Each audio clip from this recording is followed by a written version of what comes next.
Hi hello. இது பார்த்தீங்கன்னா சின்ன மீனில் எப்படி மிட்டா செய்கிறது, அதாவது தித்திப்பு செய்கிறது.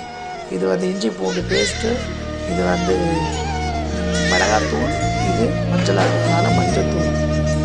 எண்ணெய் கடாயில் எண்ணெயை ஊற்றி அதுக்கப்புறம் அதில் வந்து இஞ்சி பூண்டை போட்டு நல்லா வதக்கிக்கணும். அந்த வாசனை போயிட்டப்புறம் அதுக்கப்புறம் மிளகாத்தூள் போடணும், அதுக்கப்புறம் மஞ்சத்தூள் போடணும். போட்டு நல்லா வதக்கிக்கணும். ஏன்னா இந்த மஞ்சத்தூள் வந்து மிளகாத்தூள் வாசனை வந்து குழம்புல அடிச்சுட்டே இருக்கும். அதுக்கப்புறம் தேவையான அளவு உப்பு போட்ட அப்புறம் பார்த்திங்கன்னா கொஞ்ச நேரம் அப்படியே விடணும். அந்த எண்ணெயிலே அந்த செம்ம ஸ்மெல் வரும். அப்புறம் அரைச்சி வச்ச இந்த வெங்காயம், தக்காளி, கொஞ்சோண்டு தேங்காய்.